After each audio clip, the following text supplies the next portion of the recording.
Just got this voice changer for $5 to tell you about Taco Bell's Grande Stacker Box. Stacks of melted cheese and seasoned beef, plus 2 crunchy tacos and a medium drink for only $5. I should have just got the feeling $5 Grande Stacker Box. Only at Taco Bell. At limited participating U.S. locations for a limited time only. Contact local store for prices, hours, and participation, which vary. Tax extra. Drink 6 clues freezes. From the folks at Ashley Home Store, we'd like to take a moment to celebrate you, our neighbors. Here's to you for rising and shining each day for your family. Serving up breakfast while you set up a virtual classroom. Here's to you for treating new neighbors like old friends and for helping care for your community. Here's to those who come together to make our country a happier home for all. Ashley Home Store. This is home.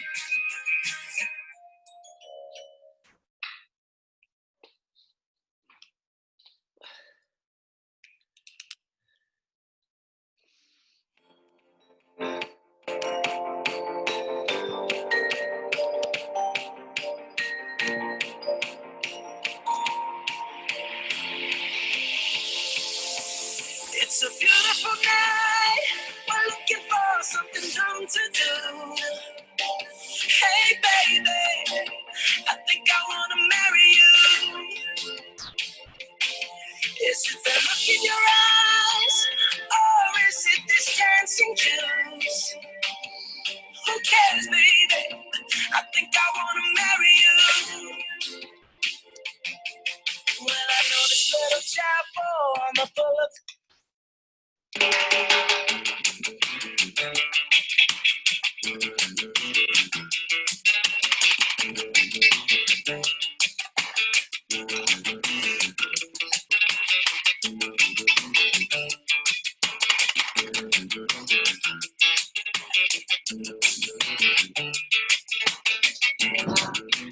Hi.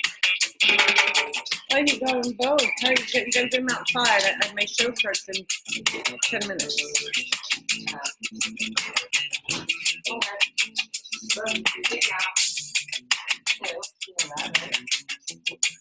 What?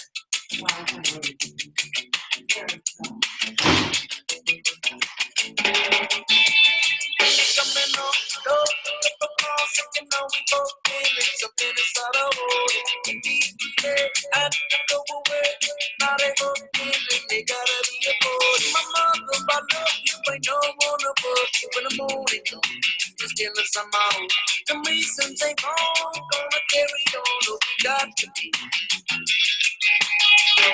Nobody does this, man. Find them on the reason to be down there. That's the place of me. Summertime, we get it when they got sense of me.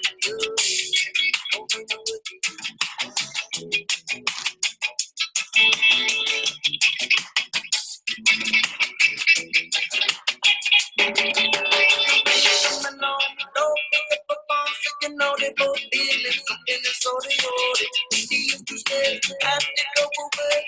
Now they both feeling they gotta be a part. You my brother, I love you. Ain't no one above you in the morning. You're stealing somehow. Reasons ain't wrong. Gonna materials that you got to be. Nobody. Find the only reason to be down there for you. God bless the way. Summertime, we get it when they got sense of me.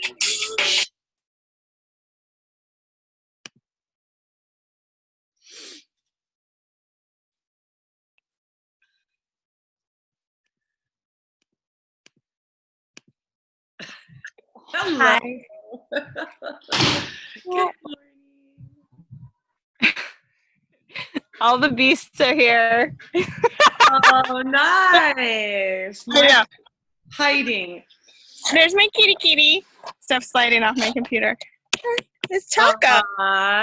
She's attacking my figs. Did she sit on your computer when you're working? She sits on the desks. So I got a big monitor and then the detached keyboard for myself. That was COVID pandemic bonus, and So I actually put it away at night and everything, so she has the whole desk. And she'll like take naps. And I was talking about how to set up my space the other day, and I was like, but I have to leave room for the cat. And I'm like, wow, it's happening. Well, they like to be where we're working, you know? They like to hang out with us. And then here's Rita. Like, Rita just went upstairs. And actually, I think I'm going to go shut. Can you see her? I Hi, can't. Rita. And then Rufus is out somewhere. But he'll come show up here probably pretty soon, because it's so funny. Like, I'll just move space and here we all go. I'm like, so funny. I remember my mom at certain phases in life being like, if I could just have a minute without any of the other creatures, like no kids, no dogs, nobody following me. But I think it's funny. Well, it makes you feel loved, you know? It gets overwhelming at times, because I feel like your mom sometimes, but it does make you feel appreciated and loved. Yeah. My cat. Yeah, they follow you around. Yeah. Yeah, my cat. In fact, I went out to dinner last night for the first time. Yeah. And apparently she was trying to break into my room the whole time. She's like, you're in there. Let me in there. She weren't in there. Totally. Are you rolling a joint, Lele? What are you rolling? I am rolling a little bit of my first plant since 2012. It's some ice cream cake. And then I mix and you know, friends bring me stuff. Yeah. So it's got a couple pieces of my ice cream cake, and then it's got a girlfriend's ice cream cake, and then it has another friend's. I think it's her SFOG. I'm not sure. I don't smoke strains. I smoke farmers. Yeah. I do both. There's certain strains or certain things that I've smoked where I'm like, oh, I don't like that kind. It makes me really tired. And then I'll try it again, you know, or somebody will be like, I've never had that experience. And I'll try it again, and it is different from a different farmer. And I'll be like, oh, I don't smoke. But yeah, so I guess I know what you mean. I'm gonna give them a try again, but. Part of what makes me so excited about cannabis being legal is that I really think it's going to help show us, because we're so intent on understanding this plant, that I think it's going to really help us learn more about vibrational awareness, vibrational medicine. Because plant for sure. Yeah, it really. I mean, you asked the other day how we got in, and I wrote, you know, she called me, but it was like, you know. Yeah, I have some thoughts about that Ali and I were just talking about how our work, like what we do with that. And it's not vibrational in the way that you do it. I'm going to shut my door. Okay, shut your door. And I have to turn some things off. Keep stalling. And I got to get us online. And it's going to take an extra moment because I don't have my phone this morning. So I have to do it all from my computer, which just means it takes a moment longer. And then what you'll hear me say is go, good morning, or whatever. And then I'll say something, and then I'll say, hey, Holly. And we'll just, you know, see what you're doing. Will we see each other like this? Or, I mean, you and I will. However your screen is set up is how you're going to see it. The audience is going to see it how my screen is set up. And what they're going to see is just the person talking. Got you. That makes sense. Okay. All right. So when you're talking, they'll see you. Okay. All right. Let me get this going. It takes me. Go shut my door. I'll be right back. All right. Sounds good. Hey, Jasper. Can you make sure you're not on Wi-Fi for me? Thank you, babe. Make sure your phone's turned off and stuff.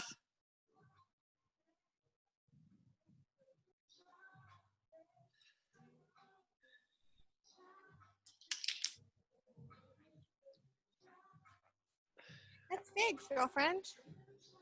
That's what's in there. There's figs in there. That's what I'm going to eat, some of them. You want some? You don't want figs. You don't want figs, girl. Come here. Huh. This is what it is. Rita, come. You want to try it? No? Oh, and I haven't got my allotted amount of joints in this morning. I'm like, I vacillate with smoking in the morning and not, and it's like I'll kind of forget.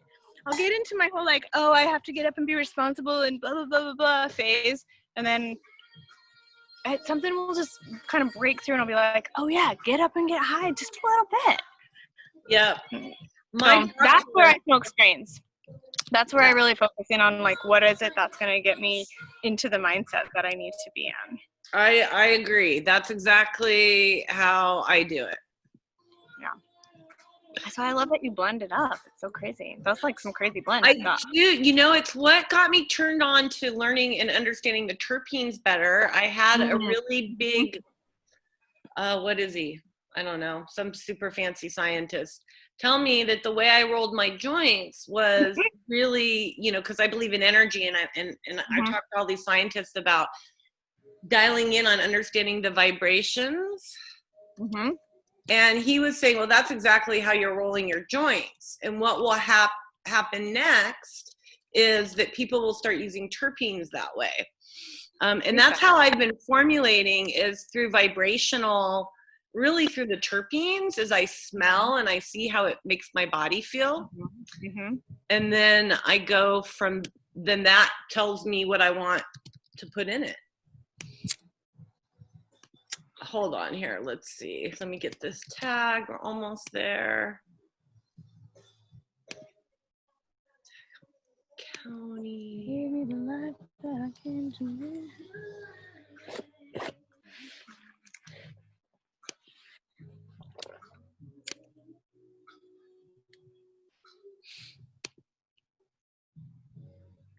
When does this start being a different, you said it might expand? The show? Or like change or something with Caden changing? I'll talk to you about that. Hold on. When we get done, let's talk about it. Yes, it's exciting. I don't know if this is going to expand, but I'm expanding. Oh gosh, did this go on? Yeah, we're on that. Oh, we are. Okay. I thought my thing says now streaming. Yay, we're here. Good morning, everybody. I'm having to figure this out without my phone. So give me just a few minutes to get us in all the right spots, and we will get on the air. I'm excited. We've got a friend here in the community that so many of us know and have had the pleasure of getting to experience her wisdom in this industry. And today we're going to hang out with Holly Carter, who's been involved in a lot of different cannabis businesses and organizations in our community, but now she's helping folks navigate this industry through a lot of the technical aspects, which I find incredibly overwhelming. And so today I'm really excited to welcome Holly. Hey, Holly, welcome. Hello. Happy Sunday. Happy Sunday. And what is a COVID Sunday like for you? It's like every other day, except that it's that's real. The experience has been layered by some other personal aspects that have meant that I have kept my ass at home. But today's COVID Sunday is really special, not only because I got to join you here, but after this, it's my best friend's daughter's 6th birthday party. And so we're going to the ocean, and there's going to be cupcakes. So, but normally it means school time. What kind of school are you doing? I'm going to law school right now, actually. That's so exciting. That is really, I love it. Cupcakes. Well, you know, I with all your experience, which I hope you're going to share with us in a minute, and in that law education, you're going to be a huge asset to our community. Huge asset. I'm really excited about that. And let's talk a little bit about, you know, well, first I want to talk a little bit more about COVID, because you're in Southern Humboldt, which a lot of our watchers, hopefully a lot are from the area, but a lot don't even understand what that means and why I'm excited, and why I want to talk about this in particular. Okay. And you have a great perspective because you moved into Southern Humboldt, and I always enjoy what you have to say about the community. And for our viewers, Southern Humboldt is really considered the heart of this cannabis legacy. You know, there's a very deep experience, and there's a lot of deep legacy and knowledge around the plant in that community. And that is where Holly does all of her technical permit navigating work. So she's really, in a sense, feeding the heart. And so, so you are. You're like mainlining it. What is COVID like? It's super fun. Does that even sound fun? I don't know. What is Southern Humboldt like? How is Southern Humboldt approaching COVID? Again, it might not seem that much different. The life has slowed down in the last few years here, though, as well. So I think it would have looked differently, 3, 4, 5 years ago. But there's a lot of layers in that question. I'm like, where do I start? Again, I've mostly been home. I think that people, cannabis is an essential space. Everybody's essential workers. So the adaptations kind of came through the businesses that remained open, which was a lot of them at first. And then, as the county guidance has shifted, I think that people are adapting, but that's what we do, right? I mean, we do. And when I say we, I mean humans. And I also mean this place. Like, one of the things that I love about this place is how adaptable and tenacious people are.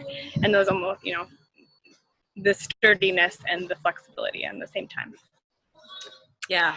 So what does it look like? I don't know. Like people are growing, and the healthcare has changed. The schools are not open right now, and that's controversial, as it is a lot of places, But I think there's a perceived safety because of our distance already. People have adapted in different ways. It's like less of a shock to the system. So we're like, okay, cool, so I'll stay home. Great. Well, yeah, you live in a community where everyone was kind of a homesteader. Everybody is kind of a homesteader by choice. A lot of people are. And the people who have lived here for longer, more right. So the skills, the skills and kind of the mentality of like, yeah, well, we'll stay home. Right. But my experience of it is a little bit different than other people's too. Like, I know that people are out shuffling around and doing what they're doing. So let's talk about your experience, and let's talk about how you went from librarian to going to law school and running a cannabis firm where you help people navigate this process. How did you come to the plant? Okay, so again, lots of questions at once. I like the way you did focus on this chat. I came to the plant, a lot of the ways that a lot of people came to the plant, just kind of being offered it. I was a little bit older than most of my peers here. When I started smoking, I did grow up in a very conservative state, though. I grew up in Idaho, which still doesn't have any access. So I was went and smoked in my friend's closet. Essentially, it was closet bedroom. It was pretty funny. And then I got to travel and went to Amsterdam, and that was awesome. I think when I first met her, it was love. And looking backwards, I realized how many of my decisions have been shaped kind of not just around getting stoned, but around that call, I guess. Whether it is just I'm going to go to Amsterdam on my vacation, or I'm going to go here or there. And it's whole trips kind of being formulated around it, and traveling and It always sends you into an adventurous place, right? So it's fun.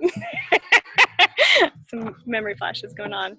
And then I went to college and did all that. And you brought up being a librarian. That was what I did right before I moved to Humboldt County as my full job. Was a librarian in another rural community, Whatcom County, Washington. And that was super fun. I loved helping people access knowledge and information, and got to get trained a little bit in reference work through like that public interface. Super fun, and got to work with preschool kids, and then had some life changes go all down and moved here. And yeah, there's so many steps lately. Well, let's talk about. You don't have to go into the life changes if you don't want to. Why did you choose to move to Southern Humboldt from Washington? I'd been here to trim before, like a year and a half before, the fall before I moved here. I had come to work. Previous to that, my ex-husband had connections with this county.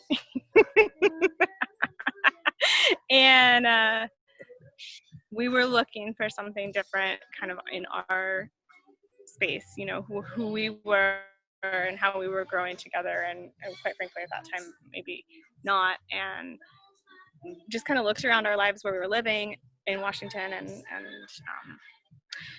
when I came here to trim, I got to work on the east side. And here's what I loved about it. I loved listening to KMAD, and I loved how frequently they talk about the weather. I know that sounds funny, but like people didn't just give a weather report. It was like, we talk about the weather.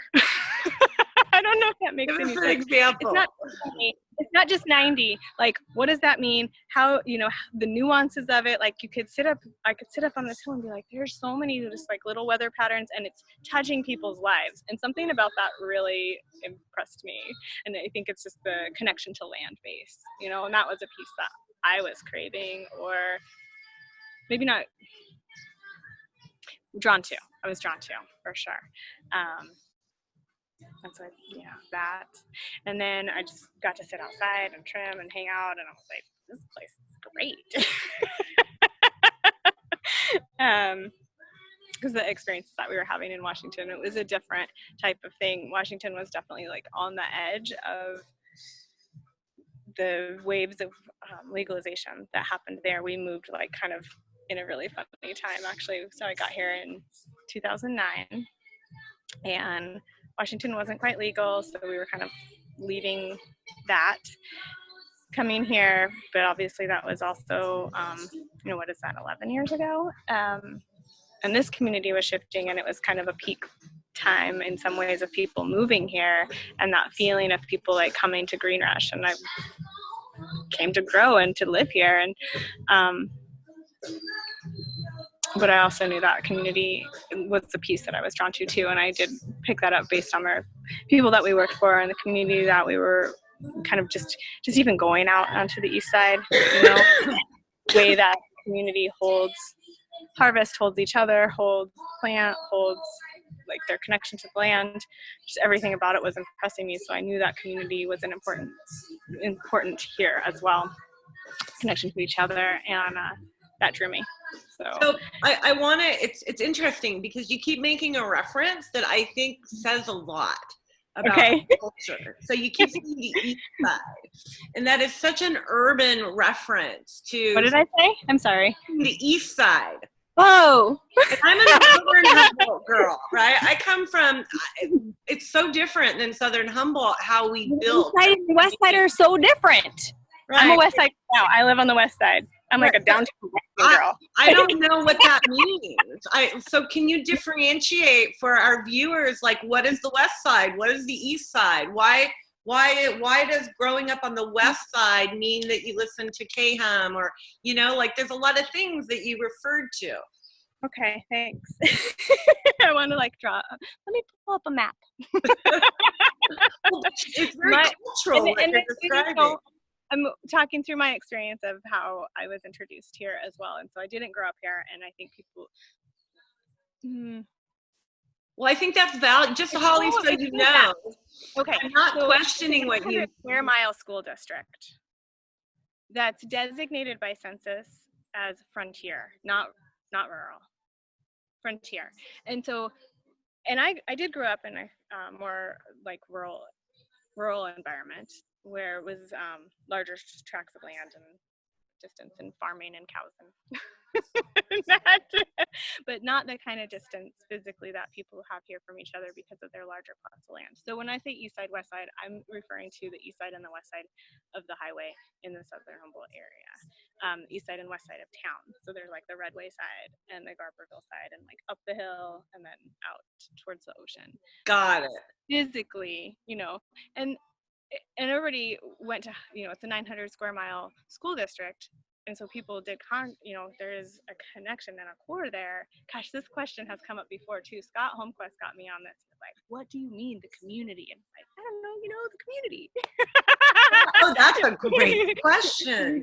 Because I don't mean, when I say community, I do not mean boundaries. I mean values, right?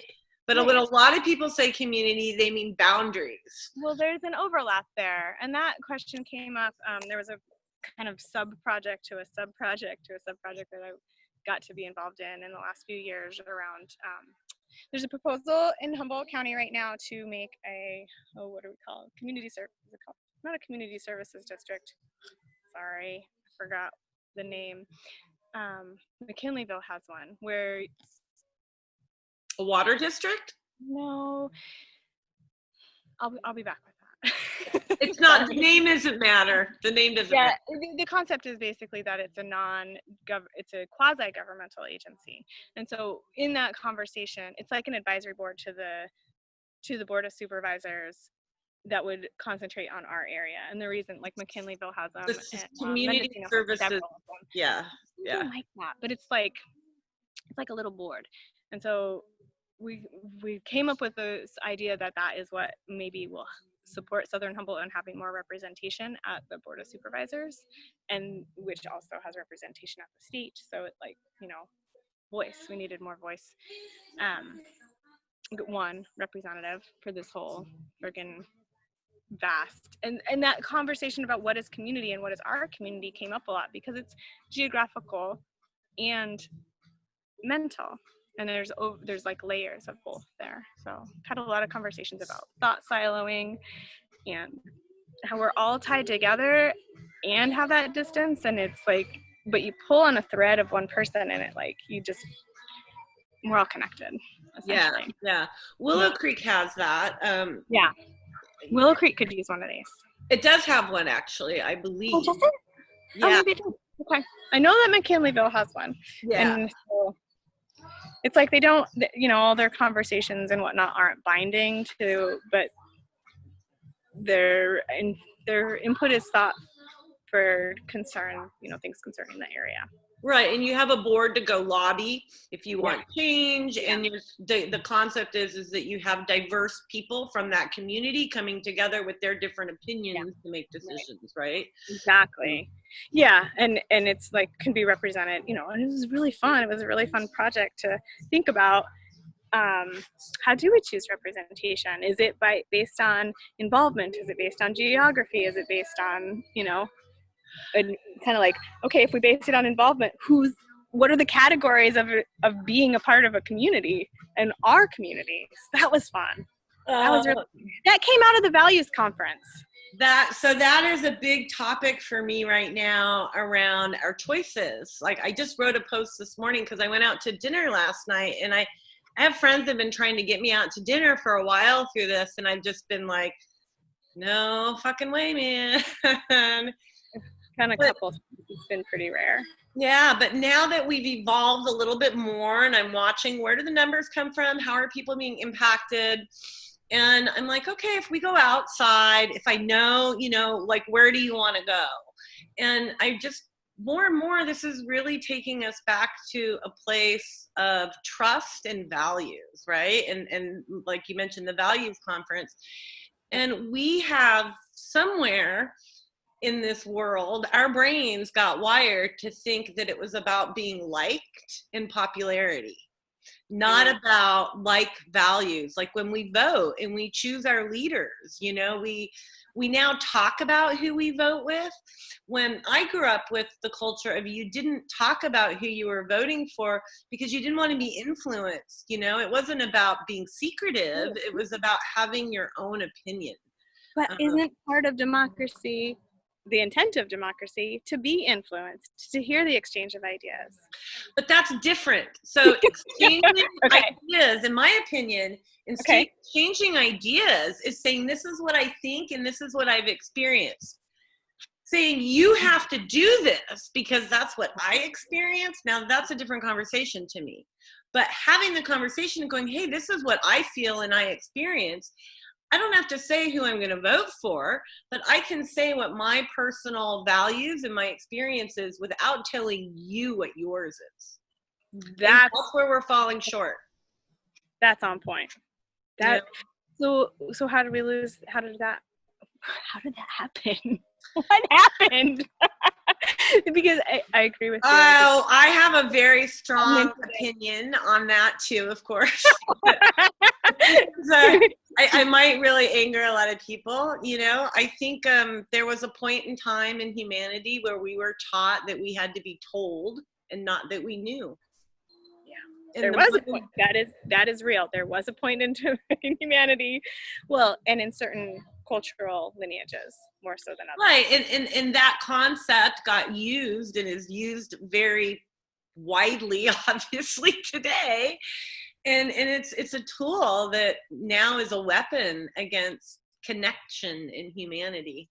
So this brings up something that makes me think about the framework of this, of what you host here, Business Our Way, and having, you know, women working, and one of the things that really like gets my goat lately is it's that we've somehow been trained that we need to ask permission.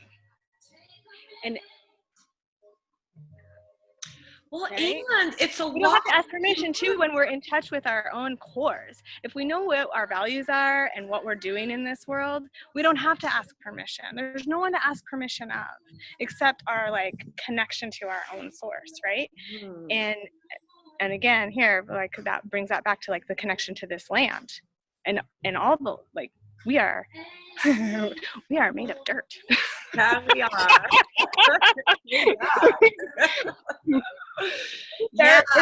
Dirt. Soil. Whatever. It is what it is, right? I mean, it's an amazing combination of nutrients is what it is that are vital to life.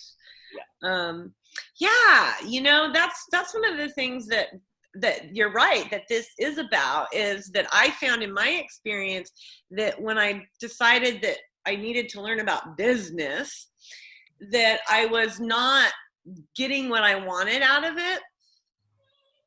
One of the big reasons was because I was trying to do it the way everybody was telling me and not the way that I knew was right for me or that felt. That can't be the way that it is for entrepreneurs. Well, I don't think it's the way it is for creation, period. Same.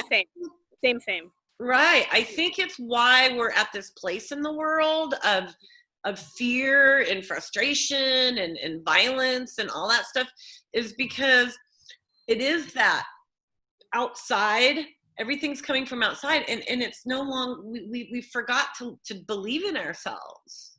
You know, we forgot to step out and say, hey, this is what's right for me and it feels okay. And so we're all in balance, and so we don't have innovation, we have stagnation. You know, we don't have wisdom, we have copycat. It is, but that's why COVID is here. I think so. It unwinds so much. It really does. It really does. It's really like laid things open, it uncovers things. Yeah. I don't think it's any, you know, a disease could attack, it could move into our bodies in many ways, and it's interesting to me that it has affected the respiratory system, you know, more so, or like that's where it sits for most people. and that plus just breathing and how that's shown up. Gosh, it's like the year of the gas mask, right? The year of the mask. It's like, and our government's like, oh, you're having a hard time breathing? Let's push back. Not our government, I say it like that. Certain aspects of it. Yeah, certain aspects. Yeah. Well, I think we're at an advantage though with COVID. Anyone actually who's been in the cannabis industry for longer than a year and survived, or maybe even 2 months and survived, is at an advantage because we do have to navigate so many freaking hurdles. It's insane. And part of the inspiration around this show is that I felt women were having to navigate an extra few. And instead of shaming each other and moaning, a lot of us have actually gained some pretty powerful tools around it, and your job is actually, your business is to help people navigate those hurdles. So I imagine you have some pretty good hurdle stories. Well, this is where I want to call my lifeline. You could call whoever you want. I'm thinking about it. I'm going to kind of intro it, but I was thinking about, okay, I'm going to do it. It's totally whatever. Absolutely. I had somebody I wanted to call. We're talking about navigating hurdles, right? And being a woman. Okay. I called her earlier this week, so we're going to make sure that she's still on. Hi.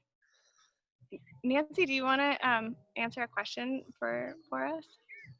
All right. This is Nancy. Lele, can you ask the question again?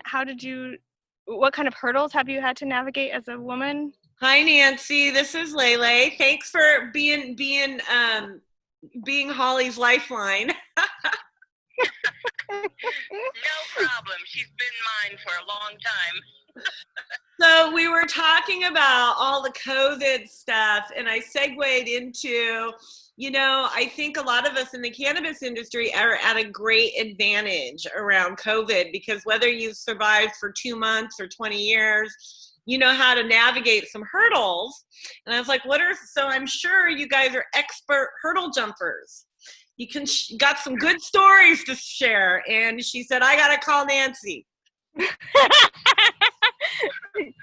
Well, my biggest hurdle jumper was the county and the state. And so that's how I came to Holly and Alec, because they helped me jump through all those hoops. I got this packet from the county and I couldn't even understand what they wanted from me. So I was introduced to them from a neighbor of mine, and that's how we got connected. And let me tell you, they've saved my soul, that's for sure. Nancy, what would you say? I know there's a lot. I've been through the permitting process. I feel you big time. But from your own experience, what would you say was the biggest thing that you had to overcome to get to the other side? Having to redo the same thing when they would change their minds, and having to redo something I already paid for, and it was still coming out of my pocket. That's got to be the biggest burr underneath my saddle. Yeah, doing it again and again with like a tiny little change. And I think I always think about diagrams. I don't know if anybody out there wants to like moment of like grumble for diagram redraws. I like diagrams. I like a diagram. I really like a chart. What I don't like doing is doing it 5 different ways for 4 different agencies and having to have someone pay for that and take the time out of their life to do that for little picky shit. Sometimes. And I mean, okay, you have a rule about it, but like bureaucracy doesn't allow for a lot of Well, sometimes there's discretion and sometimes there's not. And sometimes the discretion seems to be a little less broad. Wait, what's the Well, you know what? You would think that they would get together and come up with a plan together so it's not so confusing. Yeah. I mean, even the police do that, which took them years, but, they got it together. Yeah. Yeah. Okay, thanks, Nancy. Thanks. You bet. Hey, we'll talk to you soon, hon. Yep. Okay. Glad you found Holly.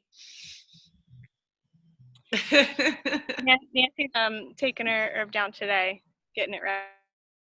Oh, nice. How I exciting. was like, calling you. Yeah, I know. I wanna. What you got? I'm always asking people, what'd you grow? I know. I think I told you I'm looking for the giggle strain. I'm trying to create something, and I need to find some genetics that just really make you laugh. They're hard to find these days. I just, I think kind of. I mean, maybe I'm just giggly. Well, I'm giggly, but that's it. I'm giggly too, and I'm always happy. But sometimes I can take a few hits off of something, and it's like, oh my God! Like the last time I was in Vegas with Wendy and Shannon, and I think it was Shannon's weed. And oh my God, we're all heavy smokers, and we were laughing our asses off. It was phenomenal. So Holly, have you tried peanut butter breath? Hold on, have you tried peanut butter breath? No, I haven't. Try that. That Okay. worked for me the other day. All right, I'm on it. Thank you. Yeah. And I like I think of morning, daytimey kind of stuff. It's like mimosa. It's not so giggly, but it's a nice work weed. And lately, this is mochi, pretty decent. Yep, it's been a nice not super heavy. Yeah. Ice cream cakes well. I like ice cream. Well, I have pain. Are the cakes and the cookies related? You were involved in that project with the mapping, right? No. Oh. Remember the universe or what would they call that? The galaxy? Oh, with Phylos. Yeah. No, I was never, I know Mowgli as a human being and a person, and I appreciate Mowgli quite a bit. But I wasn't ever a part of Phylos. Okay. Well, it's really pretty. I found a strain. Yeah, I found a strain that I really like. It's called Melanata, and I just love it.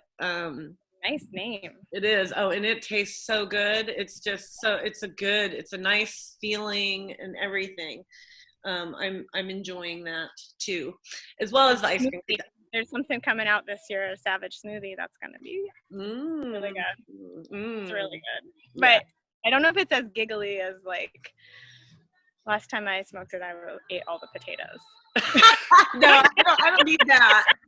I can really eat anything without. Really valuable too, and that's why I love this plant so much, right? Because sometimes you just want and that's a medicine.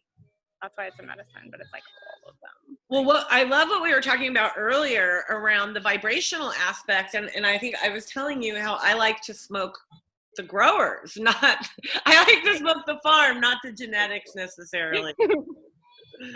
And I think it's going to teach us a lot because it is so diverse like that. She's quite magical. I want to round back to, because we were talking, it was actually a very real subject that we don't really get into much on this show because, as you know, and a lot of other folks locally know, is I'm pretty burned out on the whole policy conversation and feel like, and I'm on a different mission at this point. But so I don't engage on this show too much around it. But the policy conversation has also now turned into people are really getting impacted in their lives because it is so hard and there are so many hurdles. What is for you, because truly you are an expert in navigating this, you have client, this is what you're doing for a living. That is someone who would be considered an expert. And it's a sensitive word in this industry, I know right now, but you are, Holly. What would you consider the core hurdle, the core thing that if this one thing, and maybe there isn't one, but usually there is something that if it transformed, then the rest would unravel. Well, we've asked this question actually because it does come up, and I think it especially comes up. This is the nice time of year, right? Legislature's done for this year. The laws are signed in, waiting implementation, or implementation is beginning. It's almost like a rest cycle. I'm not a lobbyist. I'm not actually a policy, I don't engage in Sacramento, I guess is what I'm saying. And so I could be totally wrong. From my perspective, it feels like a rest cycle, which is great because it's harvest time. You can't do everything. And so when we've asked this question to try to understand it, it depends on who you ask. And that's what I find challenging at this moment is people, businesses and people are at different points right now too. And then another thing is that people entered at different places. So some people saw marketing as their next most important thing. Some people saw compliance, and then that can be broken into different pieces. That can be like business structure was the most important thing, or maybe like the land-based remediation or mitigation or infrastructure builds. Those are the next most important things. So what is the taxes? Well, let's go the tax structure. Like the tax structures, like the tax structure doesn't make sense to people who fucking follow money, like who deal with money. It doesn't operate in the same way. Why has it got to be different? I'll tell you why, because our whole policy was written about me and not we. 100%. That's my new mantra. That is my new mantra. And when we do that, nothing succeeds because one thing doesn't make anything happen. And until that's changed, we're going to be constantly feeding the me, and every neighbor gets wiped out because that's just the way, that's physics. That is the law of the universe. But I think COVID, again, that's another big gift from COVID is that, like you said, all these things are, unearthing, or I used a different word, but we're unraveling, is that people are realizing how we is way more important for me, and me doesn't exist. We is already. It's sort of like saying that you said you believe in vibrations. Vibrations exist whether or not you believe in them. We exist whether or not you think that that's what's most important or going to keep us alive as an individual, as a species, as a culture, anything. It exists anyway, and if you ignore it, it doesn't mean you're not killing it. Yeah. Like, there's no, good luck getting around it. Well, it's just not working, is it? That's one of the things that I valued so much about being a part of this community is that for a long time, and I feel, we're still there. But for most of growing up, it's how I survived, is because it was we. When my mom died, we were fed 3 meals a day for 6 months because it was about we. Everybody brought us food, it works. Nature doesn't make mistakes. It's a pretty flawless system. It is a pretty flawless system. It's weird because there are so many flaws, but that's part of the system. It's so, right? But they're actually not flaws. They're little nuts and little bolts. Right. So let's talk about the nuts and the bolts. So we've talked about, well, actually I want to go back because I loved how you kind of broke broke down the hurdles like in different people's perspectives, and I'd like to pull out a couple few. Okay. And one of them, the first one you mentioned was marketing. So what is one of the hurdles that you see, and I'm going to answer this a little differently, that you see for people who are newly engaging in cannabis? Like they don't have all this mass information around them like we're blessed with. But what about as a consumer, as an operator? As an operator, as someone who's building a business. Okay. What is in that realm? Marketing, what do you see, like a lot of, instead of the word hurdle, we can use mistakes. What do you see as a lot of the, things that people could overcome to do better in marketing? Marketing is not my jam. No, but you're a woman in business and you have to market. Just made a logo. Well, all right. Okay. We'll bypass that question. I mean, whatever. That's why I didn't have one to send you, because we made it right after you asked. No, we've been working on it for a minute. Oh, I think your marketing is beautiful. I like all your artwork and everything. All right, well let's just go right to the tools. And what are some of the biggest, tools? Like, let's just, because I mean, you have a whole freaking toolbox. It's what you do all day long is build those tools and those resources for people. But if someone who is just stepping into this industry, they've never had, and I'm not talking about a legacy or an OG operator, I'm talking about someone who's just going, hey, I have an amazing ice cream that I want to put cannabis in. What would you say are some of those hurdles or the tools that they really need to have before they embark on that adventure? That is a really great question. The answer is multidimensional because it is something that you have to push on different places, but knowing the framework, I mean, we look at things from a compliance standpoint. Gosh, that's embarrassing.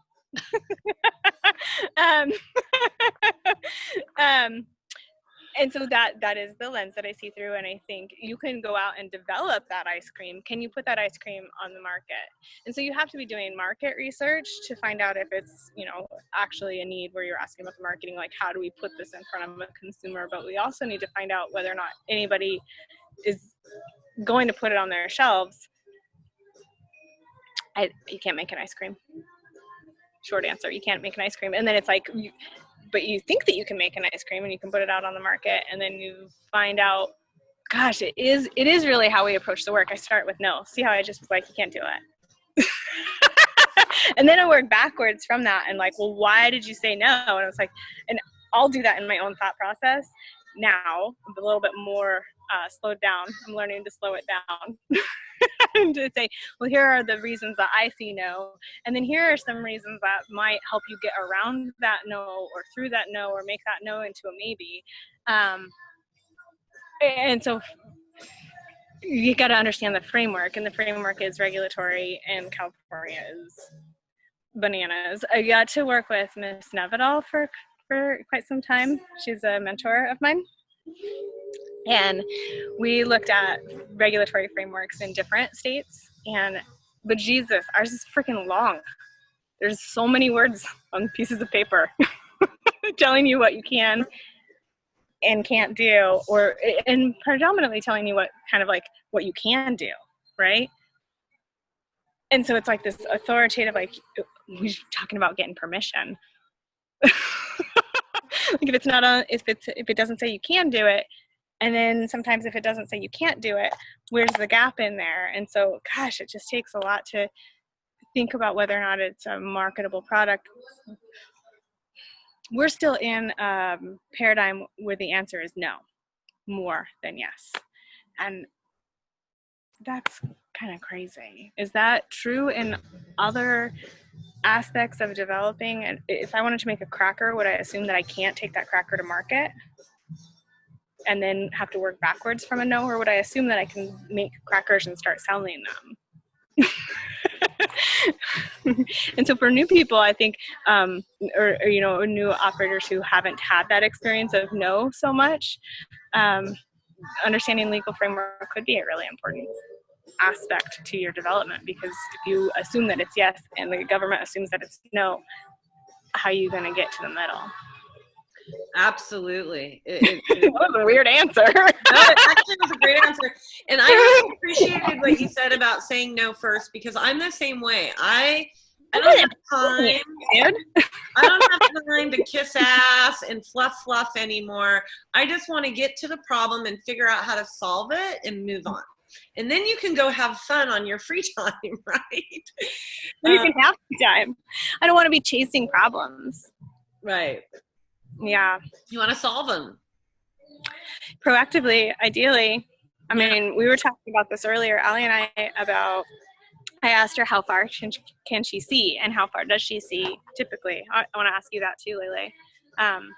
Or I ask people this sometimes, like, how far can you see? How far do you see? What do you mean? When you like vision. Oh. How far can you see? That is crazy that you asked me that question, because I just had this conversation last night with someone. Good. It's actually, well, it's a little uncomfortable for me to answer, but I will totally honor that. But I need to like figure out how to share it, because it's kind of personal. Okay. So, I see pretty far ahead traditionally. And then I go backwards and I start linking all the dots. And because I see so far ahead, it's like I become a basket to capture the pieces to get to the end game. And I think you might, your thought process is like that too. I feel you, girl. I feel you. But what my girlfriend and I were talking about last night was, you know, I do vision work. It's how I walk, is through, I call it cellular regeneration, which is all vision work, right? And I have been working the past 5 years. I have been working my ass off doing vision work. And a lot of that work has come to an end. And now I'm in this place where I'm trying to like see the next step. And it's been really hard. And I haven't been able to figure out why until the other day, yesterday, when I was having this conversation. And I realized it's because all this vision work I've been doing has had nothing to do with me. Like my own personal needs, which is why I ended up in the hospital in December. It's why, you know, my legs are so weak right now, is because of that. And now what I'm getting to do is take all these pieces, right, and go, okay, what do I, in the vision, the way I vision is completely different now. And that's part of what this is about, is that I'm now, instead of having to just see it, I have to feel it completely in my body. And that's what I'm like, my own little path right now. But I believe I've seen the end of the world my whole life. I don't think it's really the end of the world, but I think it's what's happening now. But I have had a vision that has repeated in very many different stories my entire life. And I think we're actually in the middle of it right now, which is kind of trippy for me. But I think you are too. I think a lot of us are. We just don't know how to capture it. Well, I don't think it's still moving, right? We're moving. I agree with you. I feel like I feel less surprised about the dramatic shifts, maybe, than some people I see around me, right? With the pandemic and the shutdown, it's like I've been joking but serious, calling it like first wave apocalypse. Yeah, we're probably in second wave apocalypse right now, really, at least, you know, because it's been. I mean, you see these waves, right? Have you seen that meme where it's like COVID, the global climate change, and it's like just this one wave is coming, and so yeah, we're in it, it's happening, but it's always been happening because entropy. Now we get a chance to do something about it because so many people are waking up, right? And not only are so many people waking up, but I think, you know, a lot of people are bagging on social media and technology. I really think, you know, it's a tool that we either choose to use or not use in a certain way. But it's also really helping us wake up because it's in our face. All our ugliness, we can see it, you know, you can't hide from it as much as we used to be able to. So I have a lot of hope. I see just, I don't know, I see a lot more connection happening, and people, even though it's on Zoom, I know I'm speaking to my close-knit folks more than I have been for the past 5 years. And I really appreciate getting to put energy into the people that like really care about me when I've been putting energy, you know, outside of that for so long. So I'm enjoying not having to run around all the time. I mean, yeah, just working from home. You know, our work was we made the decision quickly and easily to close the office, and there are aspects of it that I miss in the work. You know, Nancy, who called earlier, we had one of the things about being open in the office is you get to like sit with people, and that sit is different when people come in with the energy that they are bringing, whether they're excited, whether they're scared, whether they're nervous, like if they have, you know, a problem that they can't solve, an idea that they want to pursue, like those are all really different fields. I'm going to shift just a touch. And people come in upset, you know, things like that. We don't get to sit with that in the same way when we're remote, but we do get to do this, and people have transitioned to this pretty well. So try to offer it. Sometimes, you know, sometimes it's like, it's not the same thing as sitting in the space, but we do have, dude, we didn't have this when we were kids. Video calls? It's neat. I love it. I love it. But it's not the same thing. I mean, we don't feel that vibration, and I can't like offer you some tea, right? Or make you. I'm forcing you to roll a joint right now. I don't know. See, I can feel the vibration. Get high. So I disagree with you at one point. And I used to do psychic work online. You know, and online. And what I learned is that the computer is just, that's part of the problem with social media, is that it is there's vibrations happening, but we're doing it with very little accountability or awareness. But it's very vibrational. You know, I believe that we can feel each other through the phone. I have made love with lovers when we're not in the same place, without communication, without vocal video. You know, I think a lot of us are learning more because now we're seeking it. Instead of assuming it's not there, now we like, you know, I want to feel you, and so, you know, I want to, so maybe we're opening to receive that more. I think it's energy. So how can it not carry vibrational awareness to it? It can't not. I mean, even the way that well, is that still true with internet? Like when we were on the phone, it is vibration through wires, right? I didn't take physics, but no. The old phone or the new phone? Old phone. Oh. New phone is different. New phone takes everything, and new everything is like, I just take picture ones and zeros like splashing through air. Yeah. Because I want them to move. I want it to be in space somewhere. I don't know. Totally. Well, I mean, old phones had vibrations that came through them too, because it was energy going through the wires, right? But what we learned is now it's, you know, at this atomical level that we don't need those wires anymore. Physically or vibrationally or whatever word you want to put it, I feel my body tells me that the phones are more toxic than the computer, that there's heavier energy that comes through the phones than the computer. When I'm on Facebook, it comes back up a lot more, that vibration, like I can feel that intensity more. But when I'm, you know, people on that platform, yeah, I imagine. Yeah. You know, kind of almost But too much. when I'm watching movies or doing research or something, it's much more relaxing than looking at my phone is. Much like, it's not even relaxing is not the word. It feels like a buzz in your head. Oh, that's interesting. So I've kind of this is an interesting shift that I've had in the work at home layer. Is I had my phone go out because it was just dying and dying and dying. I had to send it away. So in the middle of like not going anywhere and working remotely, I also sent my phone away, and it was gone for about 3 weeks. And when it came back, I've like changed my relationship with it to where I'm like, it's a phone.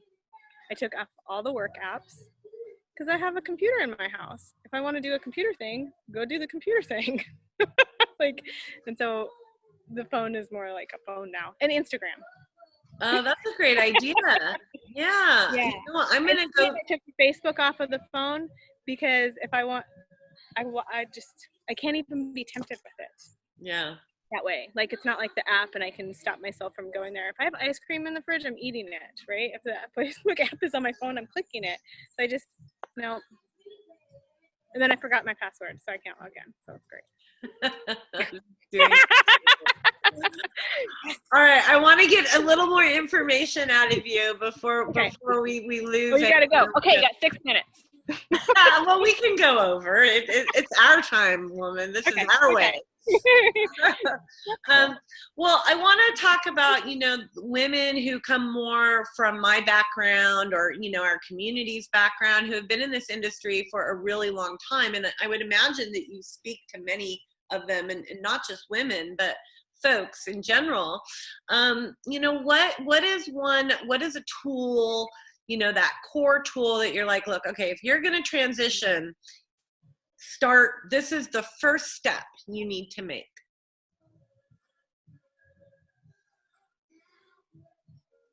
Again, I would think that it would be structural. When people have asked that, when somebody asked me that, and it was like, remember when you had to register, and it was 2015, and he was trying to decide if he was trying to make the jump, so it was a little bit different. He was trying to transit. He was like, do I register my farm and do the transition as an existing operator? And I asked him if he knew his overhead. And again, I'm not like a finance person, but if you're going to enter something, you need to be able to have a realistic assessment of how finances would work. And it's not the only thing, but that's the thing that differentiates something from a business from a hobby, I think. And this industry operates a little bit differently with cash, and so then there's additional reporting requirements and filing requirements and implications on how to work with cash and the bank thing and all that. So you want to think about how that will work while you're assessing it and what you have to build with, and that can help direct your entry point. It doesn't. See, it's funny you were bringing up hurdles and I was saying that I start with no, and then I'm like, oh, but you can do it. You just do it different. You can do it. But maybe you have to go over there, or maybe you have to join with that, with somebody who looks like this. But then the other piece that we are getting questions like that right now, and I'll ask people like, what do you functionally want to do, right? And help them vision in some ways, or help draw out that vision. It's funny, it goes kind of back old school where it's like, it's that librarian resource too, where it's like, well, what do you want to know? How do you want to do it? And then you start pulling resources together. So the tool, oh gosh, now I'm going to go hippie again, where it's like the tool is yourself. I love it. Turn that back and to find out what are your needs, what are your skills already, your strengths already, your goals and your vision for how you want it to be in the world. Like, what do you want to create? Well, I think you nailed it, actually. I've never been given that answer about the finances as far as towards our culture. And understanding, because we were such a cash-based culture and you could go out and make it happen fairly easily, you had a We're lot a cash flow culture. We were a cash flow culture. Yeah, I like that. Yeah. It was very accessible, and going into the regulatory process is you really like have to know where your next dollar is coming from. Yeah, and you need to know how you're going to, like, and so again, we work a lot with traditional and transitional businesses, and so discovering what that next piece, that next most important thing will be for you. And for some people, it's, it's still kind of pulling the structural pieces together. But if you're starting, the expectation to start with all your P's and Q's already lined out, right? You need to think about employees, you need to think about your infrastructure needs, and then just keep refining those as you go. Right. Funny that I came up with that question or that answer. Like, let's get a banker on here. I know an accountant who might want to come talk to you. But here's the deal though, is all of our experiences matter. And so you don't know what you just shared might actually be really of value that a banker would never have that perspective. Right. Yeah, fair. Yeah. So I think there was lots of value to it. Okay, my last question that I lay out is, what do you see coming up for you, where you're at in this space for the next year around cannabis? Oh, that's wonderful. So we're doing that process right now. We're like very intentionally. I mean, I think we're always doing that process, but very intentionally. And we were talking about our 5-year plan today and talking about getting Oxalis. So Oxalis is going to build in a similar fashion as our, at least regional industry, I believe, because we're trying to, we are not trying to, we are basing on emergent strategy. And so we want to stay kind of thinking and stepping a few steps ahead, which sounds kind of cocky, but that's not how I mean it. I just mean like, where are we going, right? We're looking at starting to transition kind of those people who are completing compliance requirements. I think this year we're going to be doing a lot of compliance requirement completions, some extensions for compliance concerns, things on the land base especially. We're going to be going to different agencies and asking to like kick it out a year or two. And it's just going to partially be the way it happens. We live in a small place and there's only so many like people who can put in a culvert, right? So we're going to be doing some of those kinds of filings. People are getting on board with track and trace. I feel excited about some of the work we've done around education around that in this last year. And I'm looking towards opening our space more for educational pieces around that. And how am I trying to say this? Like transitioning. I think people are going to get into that transition of like finding the rhythm, knowing what it is. The changes will keep coming. We give feedback to the software company. And I see some of them, like the little pieces, integrate, which is kind of fun and weird. We expect as a industry to have consolidation, and what consolidation means is the 3 kind of regulating licensing agencies. There are more agencies involved in cannabis.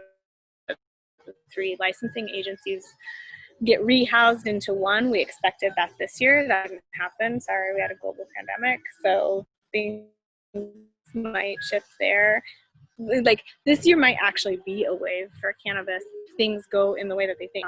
The licensing service, and so we might be just doing a lot of filings or watching the edges as things shift there. That's one piece. We're growing our business a little bit slowly, as we can. We have a new staff person that we're super, super stoked about, and we just hired another staff person. And so looking at how to lean into that and grow that and support more people. We can channel that support. Wow, now I'm just like, what are we going to do next year? Because well, I want to bring something up. Because we just starting to have this conversation and like do our 12-month plan, right? It's actually a really big conversation right now, and I want to dive into it just a little more because I realized we just had some new changes come through. through our local government. What was that? When haven't we had new changes come through? Well, we have some significant new changes come through that I think one will bring you a lot of business, because there's going to be people that are, hopefully, I hope we get more people wanting to come through the process. How do you see those new changes impacting the community? I will be curious. I mean, somebody brought this up, and I believe you're talking about the small cultivator ordinance, which will allow a quicker processing is promised. I think it will depend, again, still on people's land base. I hope that we get to see more, another wave of existing cultivators. I'm grateful for the county for hearing that and opening it. You know, when they shut that down, it just felt so like punitive, honestly. And it was like, oh, so now that we're going to get some grants and we're going to get some, you know, funding and get some support, and things are slowing down and evening out, and people actually can assess if it's a move they want to make, you told them it's over. So the reversal on that feels supportive. They also are shifting how the Measure S funding is going to be collected, and that is a question. If it brings the people that the county is sort of like intended to bring into this system, I would be glad, because it would mean that it was a more accessible system for our county. We'll see. We'll see. Well, you don't sound as hopeful as I had hoped to see you. Yeah, I think it goes to it still feels confusing. I think it's made people nervous. The environmental requirements are still there. I'm freaking psyched. I think that it will be accessible. Another change that happened last year that supports it really nicely is the work that the ICFA did in passing the specialty cottage outdoor transition bill from 25 plants to 2,500 square feet for outdoor. If you or someone you know is cultivating under 2,500 square feet of outdoor cultivation, did you know that you can now qualify for the lower tier? And that's a state licensing change, and that is a significant, it's a significant enough. It's a change in licensing fee, but it does take a reapplication or a notification to the state.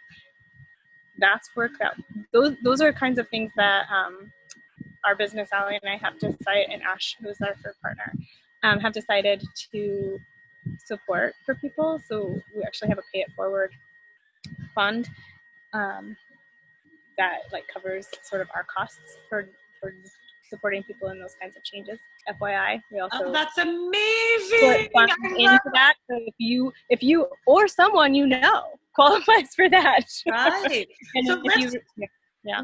Can you really briefly, because we do have some folks that aren't permitted who might like to be. What do they need? Well, let's do two steps. First, do you know some of the brief parameters that would allow them to start the process for them to go, hey, let me call Holly. This is something I can do now. I mean, some of the first assessment that we do is we look up your parcel, we find out what you're zoned. So, looking at, there's this matrix of county pieces, and then we talk about what activities you would like to do, what your layout is like, what your land use is like, and we don't do land and water engineering. That's we know people who do. So you want to have somebody assess that piece.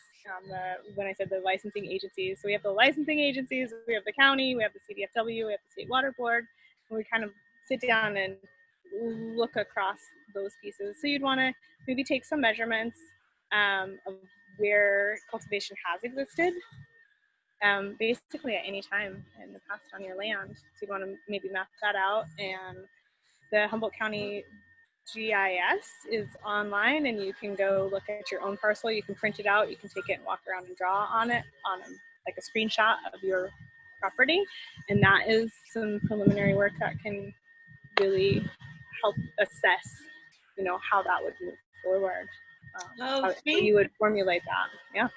Because that's like, okay, here's what I can do. Because that's a big hurdle right there. Yeah, you want to put where your water is. You want to find out what watershed you're in. Some watersheds are more available, less available. We have something called impacted watersheds here, and the options are more limited there. So it's not really super clear that it's closed, and that's a confusion too. So, and it sounds silly because the impacted watersheds, there was a rule that got passed at the county that said that certain watersheds that are, that the CDFW said were severely impacted could not have any new permits until all the existing or were either permitted or not, right? Permitted or abated. And we've had a lot of abatements. So maybe this does say you can get an existing, that opening of calling it existing only. I mean, now that I'm saying it out loud, it sounds like an opening, but it's also a little bit confusing at first. It's like, well, we can't have any new applications until everybody's permitted, but can we permit the new people? Like, what? It starts there with the confusion a little bit. Yeah. I think that's that we and me again. Yeah. Yeah. Well, and what that does though is it tells somebody to be displeased if their neighbor is cultivating without a permit. That kind of bums me out, right? Because it does that disconnect piece where if you want to get permitted or increase your allowable activities or permit square footage, you're gonna wish that your neighbor got abated.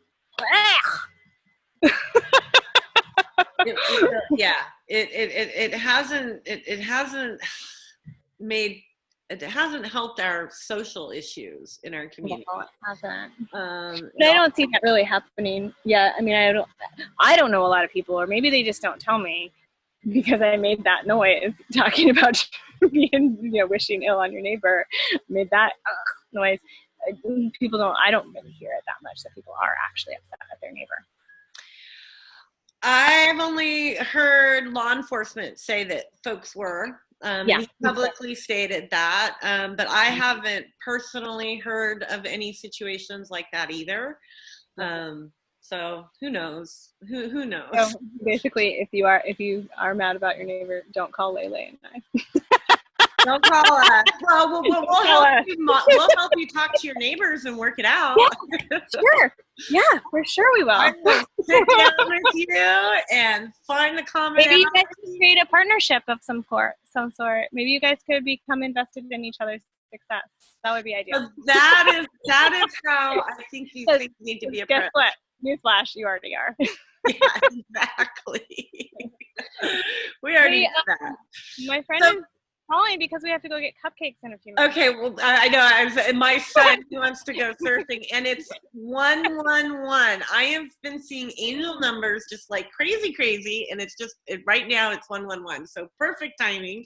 I would like you to, because I really, you post so much amazing information on your personal social media and Oxalis's social media. I want to make sure that people know where to find you before we sign off and you go eat cupcakes. We